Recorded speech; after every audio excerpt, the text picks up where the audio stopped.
নমস্কার সবাইকে, আমার চ্যানেলে আপনাদের স্বাগত জানাই। আজকে নিয়ে এসেছি একটা নতুন ভিডিও আপনাদের কাছে। আজকে মঙ্গলবার, আজকে আমার কুলি মঙ্গলবারের উপোস আছে। তাই উপোস বলে আমি এখানে নিরামিষ খাবো, তাই পনির নিয়ে নিয়েছি 200 গ্রাম।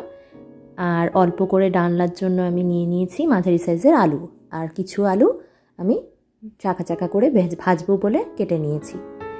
আজকে আমি সকালবেলা খাবো এই পনিরের ডালনাটা, আর বাকিরা সবাই রাতে খাবে, সেরম পরিমাপেই আমি আজকে নিয়েছি রান্না করব বলে। আর সকালে সবাই ভাত খাবে বলে রান্না হয়ে গেছে সবার নিরামিষই। তারপর আমি আমার রান্নাটা করেছি। এবার পনিরগুলো দিয়ে দিচ্ছি। তেল গরম হয়ে যাওয়ার পর একটু লাল করে ভেজে নেব পনিরগুলো।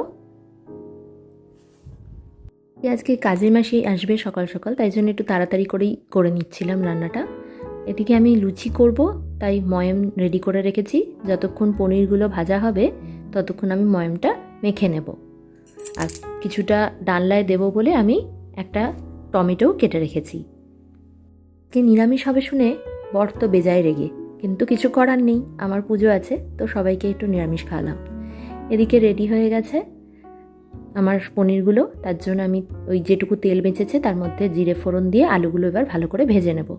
আলুগুলো যদি ভালো করে ভাজা হয় তাহলে সেদ্ধ হতে বেশি সময় লাগে না। আর এদিকে আমার ময়দার তালও রেডি হয়ে গেছে, চাপা দিয়ে রেখেছি। আলুগুলো ভালো করে ভাজা হয়ে গেলে আদা দিয়ে আর টমেটো দিয়ে আর হলুদ আর শুকনো ওই যে কাশ্মীরি লঙ্কা গুঁড়ো আর জিরে ফোড়ন দিয়ে, জিরে যে গুঁড়ো সেই দিয়ে আমি পনিরের ডানাটা রেডি করে নিয়েছি। এদিকে আমার সব সাজানো হয়ে গেছে, দেখতেই পাচ্ছেন। এই কুলোতে যেটা রেখেছি সেটাই আর কি পুজো হবে।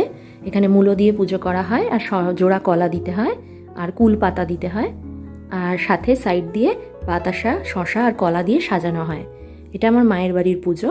আর এই পুজোতে নিজে যা খেতে হয়, একটা কলা পাতায় আকুলি আর শুকুলিকে সেই খাবারগুলোই ভাগ করে দিতে হয়। আমার ভিডিও ভালো লাগলে অবশ্যই কিন্তু লাইক, শেয়ার অ্যান্ড সাবস্ক্রাইব করবেন। দেখা হবে খুব শিগগিরই।